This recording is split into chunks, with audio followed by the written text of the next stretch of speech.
वेद अनुरागी सज्जनों, नर्मदा का अध्यात्म मंच से हम नियमित रूप से आपको ऋग्वेद का परिचय करा रहे हैं।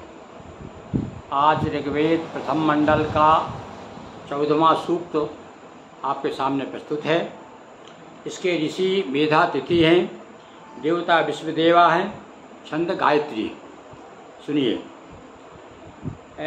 एभिरग्ने दुवो गिरो विश्ववेभिः सोमपीतये देवेभिर्याहि यक्षिचा। हे अग्नि, समस्त देवताओं के साथ इस यज्ञ में सोमपान के लिए आगमन कर हमारे स्त्रोतों को ग्रहण करके यज्ञ कर्म को पूर्ण कर। आत्वा कण्वा अभूखत गृह्णन्ति विप्रते धियः देवीभिरग्न आगहि। हे अग्नि, कण्व ऋषि तुझे आमंत्रित कर रहे हैं। वे तेरे कार्यों के प्रशंसक हैं। देवताओं के साथ तू यहाँ आगमन करे। यहाँ ऋषि मेधातिथि की रचना है, किंतु ये कण्व ऋषि का चर्चा कर रहे हैं कि कण्व ऋषि भी तुम्हें आमंत्रित करते हैं। इंद्र वायु बृहस्पति मित्र अग्नि पूखनम भगम आदित्यान मारुतम गणम। और अब देखिए, इस ऋचा में जो वैदिक देवता हैं कौन कौन से हैं, उनके नाम सुनिए। उनका चर्चा की जा रही है।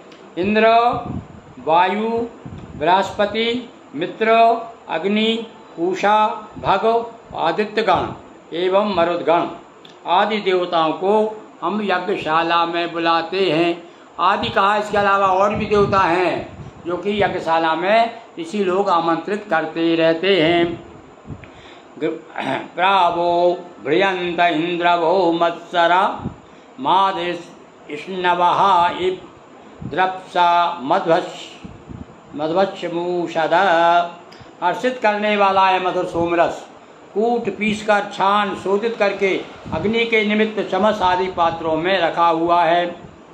ईलते त्वं वस्वः कण्वासो वृक्तवैरिकः अविष्मन्तो अलंकृताः। ऋषि कण्व के वंशज, देखिए, केवल कण्व ही नहीं, कण्व के जो वंशज है और वे भी जो है काम यज्ञ के कार्यों में लगे हुए हैं। अपनी रक्षा हेतु कुशासन बिछाकर अलंकारों एवं हव्यादि सामग्री से युक्त हुए अग्नि की स्तुति करते हैं।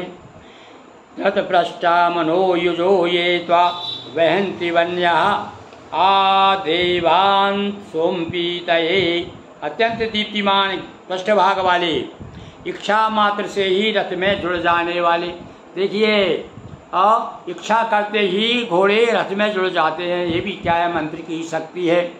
और इतनी मंत्र की शक्ति थी कि इच्छा करते थे। जैसे पुष्पक विमान के बारे में भी यही कहा जाता है कि इच्छा से चलता था पुष्पक विमान, जिधर जाना है अपने मन में इच्छा हुई उधर चल देता था।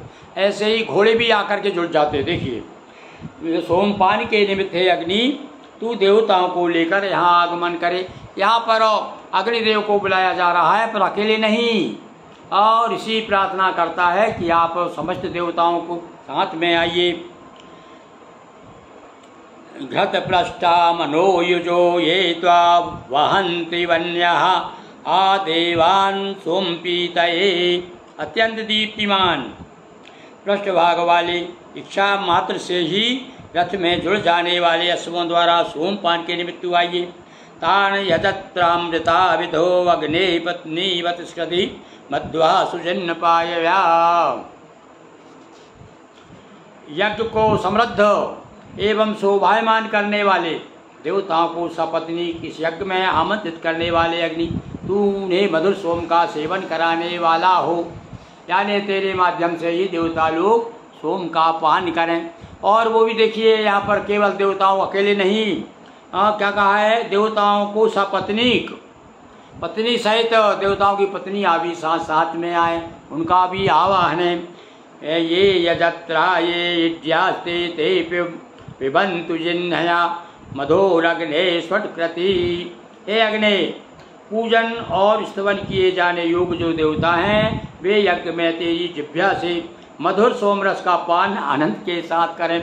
और जो भी योग्यता रखते हैं भाई देखो पहले क्या है, ऋषि लोग जो है, देवता लोग, कुछ लोगों को सोमपान से यज्ञ में भाग लेने से मना कर देते थे। इसलिए कहा है कि जो योग है, जो यज्ञ में आने के अधिकारी हैं, हवन लेने के अधिकारी हैं, उन्हें तू जो है अपने जो ज्वाला, अग्नि की जो ज्वाला है, उनको ही का जिह्वा कहा गया है, तू अपनी जिह्वा से सोमरस पान करा उनको। त्वं होता मनोरहितो विश्वेवि आर्की सूर्यस्य रोचनाद विश्वान् देवां उखरबुधा विप्रो होते वक्षति।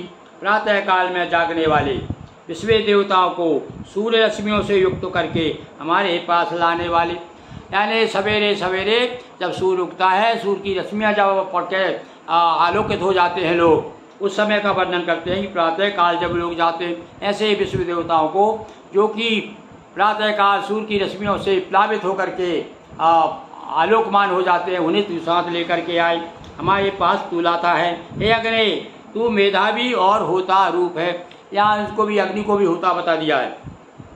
विश्ववेवी ही सौम्यम मध्युअग्ना इंद्रेण वायुना विवाह मित्र धाम अभी। हे अग्नि, तू इंद्र, वायु, मित्र आदि देवताओं, ये देखिए कुछ देवताओं का जो आदि कह दिया, यानी इसका मतलब जो और पहले हमने इसके पहले देवताओं का जो नाम बताए हैं वे।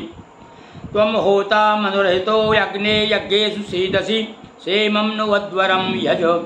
मनुष्यों के हित साधक, हे अग्नि, होता रूप से तू यज्ञ में प्रतिष्ठित हो और हमारे संसारित यज्ञ को पूर्णता प्रदान करे। देखिए अब यहाँ पर कुछ लोग कहते हैं भैया बलि दी जाती थी यज्ञ में, है अश्वमेध का लोग लगाते हैं, गोमेध अश्वमेध का लगाते हैं कि उनको गायों की अथवा उसकी बलि दी जाती थी, कुछ लोगों ऐसी मान्यता है। पर यहाँ देखो स्पष्ट लिखा हुआ है, ऋषि खुद कह रहा है, क्या कहता है, सेमम नो अध्वरम यजा, ऐसे हिंसा रहित यज्ञ को पूर्णता प्रदान करो। हम जो यज्ञ कर रहे हैं हिंसा रहित यज्ञ है। युक्ष्वा या ऋषि रथे हरितो देवरोहिता ताभिर्देवाम यह। हे अग्नि, तू रोहित नामक रथ को, अब रथ का नाम भी बता दिया, अग्नि का रथ का नाम क्या है, रोहित नाम है। ये भी आपने ध्यान रखना आप लोगों को। तीव्र गति से ले जाने वाली घोड़ियों को रथ में नियोजित करे। एक और नई बात आज मालूम हुई, रथ में घोड़े ही नहीं, घोड़ियाँ भी जोती जाती थी भाई उस समय, है। अब देखो हम कभी कभी मन में सोचता हूँ, हमारे यहाँ भी 2 घोड़ियाँ थी। हमारे पिताजी समय बैलगाड़ी में दोनों घोड़ियों को जोत के साथ ले जाते थे। तो देखिए वही बात जो है वेदों में भी आ गई कि रथों में घोड़ियों को जोता जाता था। घोड़ियों को रथ में नियोजित करे यानी जोते, उसके द्वारा देवताओं को इस रथ में लेकर आए। और उस रथ में जिसमें घोड़ियाँ जुटी हुई हैं, वो रोहित नाम का रथ है, उसमें देवताओं का आवाहन कर रहे हैं। तो इस प्रकार से आज हमने आपको ये ऋग्वेद का प्रथम मंडल 14वां सूक्त और 12 ऋचाएँ आपको, और ये जो हम आपको जो ऋग्वेद हमारे पास में है आज प्रस्तुति कर रहे हैं आचार्य वेदांत तीर्थ मनोज पब्लिकेशंस दिल्ली से प्रकाशित हुआ है। आज 14वां सूक्त आपको हमने सुनाया। इसी प्रकार से आपको क्रम से सूक्त सुनाते रहेंगे। बोलिए मेरे साथ में, बोलिए वेद भगवान की जय।